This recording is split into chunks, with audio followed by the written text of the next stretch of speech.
My name is Zoe, and whether you're here for drama, tea, conspiracies, or just to spend a little bit of time with me,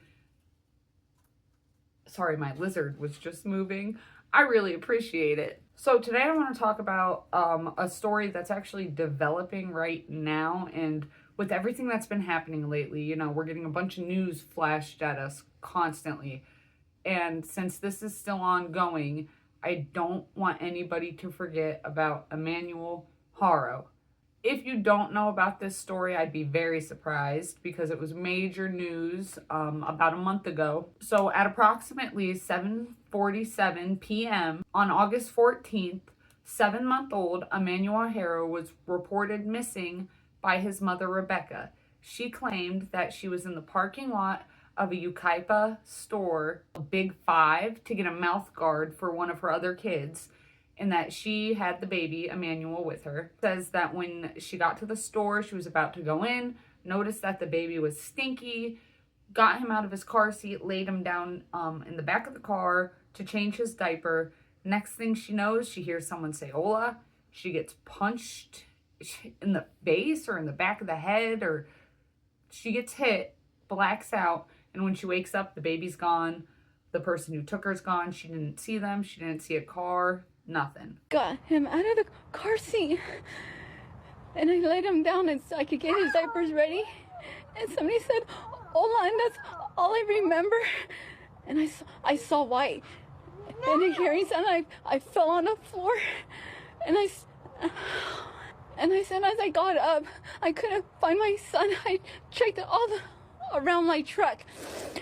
The very next day, on August 15th, both parents, Rebecca and the father, Jake Haro, which we'll talk about him a little bit later, did interviews with 2 different news stations, begging and pleading for the safe return of their little baby boy. We come to you guys asking you to help us find our son. He was abducted last night from Big Five. Somebody struck my wife while she was trying to change his diaper. And we just ask if anybody knows anything to please contact Yucaipa Police Department. Don't hesitate, just call. His name's Emmanuel. He's 7 months. He's 7 months old.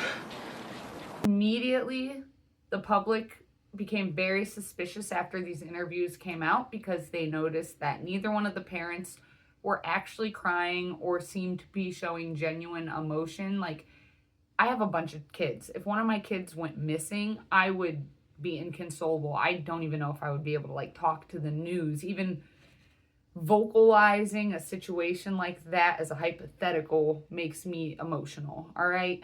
And they did not seem very emotional. Another thing that people noticed about these interviews is both the parents were referring to Emmanuel in the past tense. And this was only less than 24 hours after the alleged kidnapping had happened. And everybody knows that there are so many other famous interviews of people referring to somebody that they know is no longer with us in the past tense. He was very playful. He loved his sister. His sister always kissed him. He was a healthy baby. He was crawling. He was kicking. He was playing with his toys.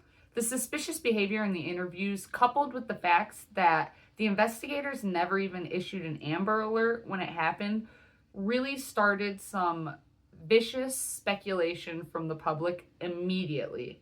And just as the public suspected, one day later, on August 16th, the police officially released a statement saying that they had confronted Rebecca with inconsistencies with her first interview and that she was no longer cooperating with police. The most damning inconsistency being the fact that they had gathered surveillance video footage from the parking lot and they had only seen Rebecca at the time of the alleged kidnapping. There were no other cars, there were no other people, and there was no baby. And I guess talking to some of the employees, they had found out that Rebecca had been there a week or 2 earlier asking about the camera situation in the parking lot, which she claims something was stolen from her, but it's just really suspicious. With this statement about her inconsistencies, the police also officially said that they could not rule out foul play in the disappearance of Emmanuel. Over the next few days, investigators obtained warrants to search the Haro home and surrounding areas, and unfortunately, they found enough evidence to arrest and charge both parents with the suspected murder of this little innocent 7-month-old baby boy. As police continue to search for the body of 9-month-old Emmanuel Haro tonight, sources tell News Nation that police believe the father killed the baby, and they say it happened inside the home. Sources tell us a substantial amount of blood was found on the carpet inside. The baby's mother, Rebecca, first reported Emmanuel missing 8 days ago on August 14th. She said that both parents have pled not guilty, and they're being held on $1 million bond. Baby Emmanuel's body has still not been recovered. There was speculation that Jake was going to help the police find him because they had taken Jake out to a place they call the Badlands to look for baby Emmanuel, but I kind of think they might have just been staging for photos to try to show Rebecca and make her think that he was working with them or something like that, because nothing came of that. Nothing has come since then, and everybody is still wondering where this little boy could be. Some family members even claim that they haven't seen baby Emmanuel up to a month before the actual time he went missing. Without a shadow of a doubt in my mind, I know that the system horribly, horribly failed baby Emmanuel. Jake should have never even been allowed to keep custody of him once he was born. Jake Haro is an experienced child abuser, and he is probably one of the most evil type of people that are out there. Back in 2018, Jake Haro had another little baby, a 10-week-old baby girl, that he abused so badly she had multiple fractured bones all over her body, and she is now permanently blind and paralyzed. You can look up pictures of her. I'm not going to put them in here because seeing the pictures, it's just really disheartening and awful. There have been some reports too that the baby was 10 months old at the time of this, but most things I read said 10 weeks old. Either way, it's just unimaginable to me that somebody could abuse a little baby. And guess what the judge did? Instead of locking this man up, the judge gave him probation. Jake pled guilty to willful child neglect. If you ask me, it should have been attempted murder for what he did to that little girl. And because the judge wanted to go easy on him and give him another chance and apparently not check up on him and let him have 2 more kids, he had a daughter too in between the one that he did this to and baby Emmanuel. I think we need to really rework our justice system and have way stricter punishments for child abuse, especially severe child abuse. There's no excuse. It's one of the lowest, worst things you can do. Children are 100% dependent on their caretakers.